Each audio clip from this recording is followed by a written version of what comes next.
Assalamualaikum warahmatullahi wabarakatuh. Perkenalkan, nama saya Pinkan Amila Kirana, NIP 2413451032, mahasiswi program studi Diploma 3 Sanitasi jurusan Kesehatan Lingkungan Poltekkes Kemenkes Tanjung Karang. Pada kesempatan kali ini saya akan mempresentasikan laporan dengan judul Laporan Pemantauan dan Pengelolaan Lingkungan Hidup Rumah Sakit mata kuliah Capitas Rekta dengan dosen pengampu Bapak Imam Santosa SSITMT. Deskripsi kegiatan rumah sakit.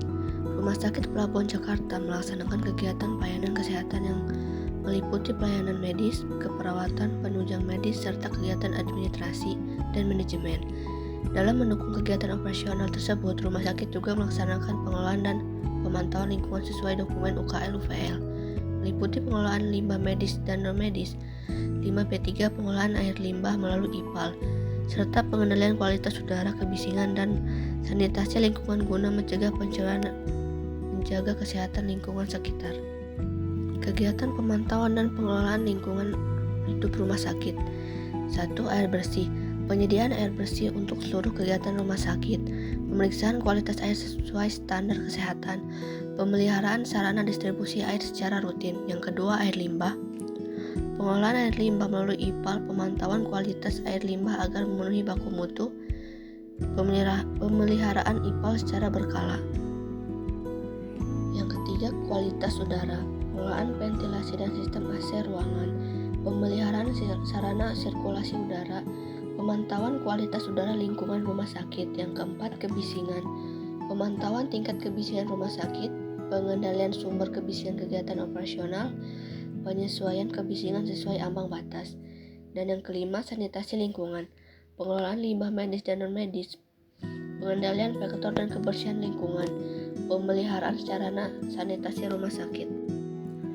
Analisa berdasarkan baku mutu. Berdasarkan hasil pemantauan lingkungan yang dilakukan, air bersih yang digunakan di RS Pelabuhan Jakarta telah memenuhi standar baku mutu kesehatan sehingga layak dan aman digunakan untuk kegiatan pelayanan kesehatan maupun sanitasi. Selain itu, air limbah yang dihasilkan telah diolah melalui instalasi pengelolaan air limbah IPAL dan hasil pemantauannya menunjukkan telah memenuhi baku mutu lingkungan sebelum dibuang, sehingga pengolahan air limbah dinilai berjalan dengan baik dan tidak menimbulkan pencemaran lingkungan. Analisa timbulan sampah medis padat.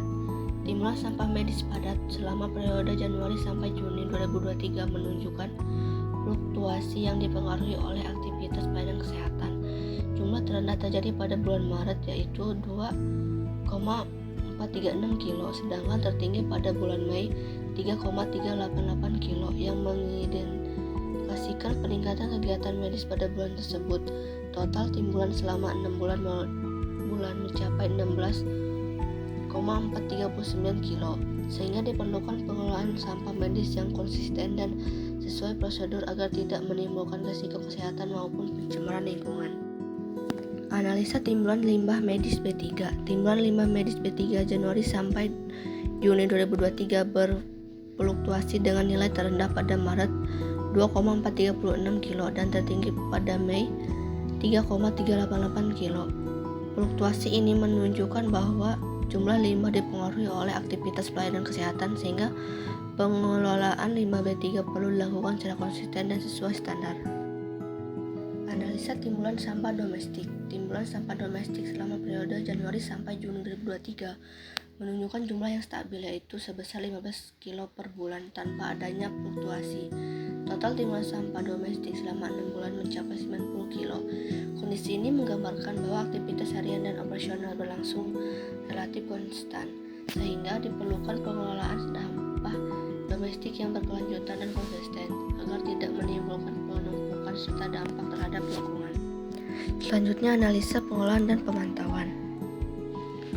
Hasil analisa uji laboratorium.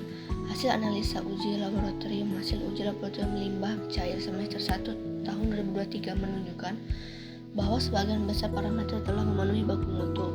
Nilai pH, TSS, amonia, minyak dan lemak, COD, serta BOD berada dalam batas aman meskipun mengalami fluktuasi. Parameter total coliform sempat melebihi baku mutu mutu pada Februari sampai Maret, namun kembali menurun dan memenuhi standar pada bulan berikutnya.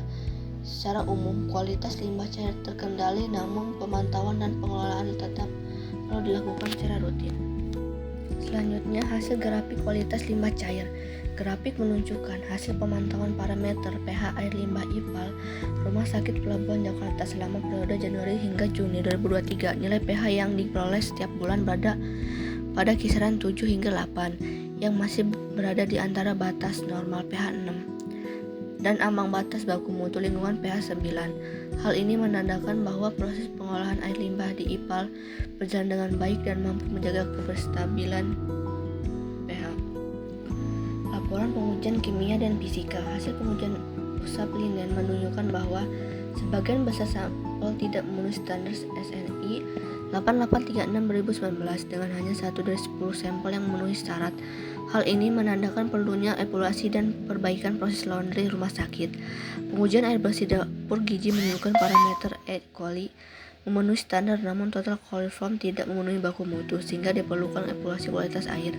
Pada air bersih reservoir, E. coli masih memenuhi standar, tetapi total coliform melebihi ambang batas, yang mengindikasikan adanya potensi kontaminasi dan perlunya tindakan perbaikan serta pemantauan rutin.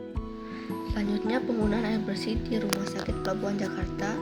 Diagramnya bisa dilihat sendiri, ada sumber air PDAM, bak reservoir 350 meter per kubik, pompa 4 unit, ada perawatan klinik, laboratorium, laundry, dapur, dan ruang jenazah, yang terus IPAL, dan yang ke-1 ada ruang administrasi, dan terakhir yaitu septic tank.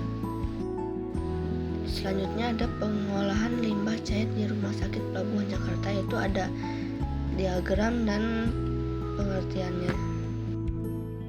Rekomendasi yang pertama, mempertahankan pemantauan air bersih agar tetap memenuhi baku mutu kesehatan. Yang kedua, mengoptimalkan kinerja IPAL melalui perawatan dan pemantauan rutin. Yang ketiga, melakukan pemantauan berkala terhadap kualitas udara dan kebisingan.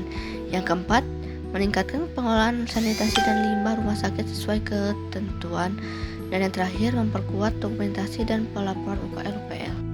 Saran, pemantauan air bersih dan air limbah perlu terus dilakukan agar kualitasnya tetap sesuai dengan baku mutu.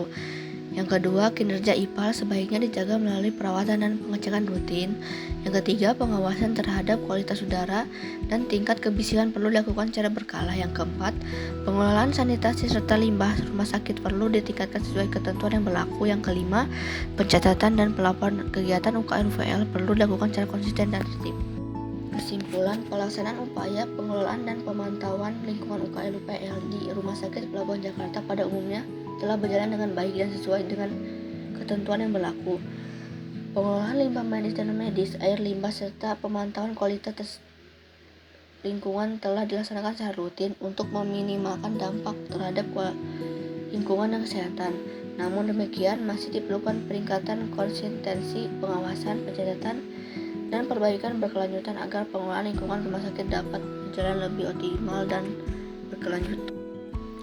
Sekian dari presentasi dari saya akhiri. Wassalamualaikum warahmatullahi wabarakatuh.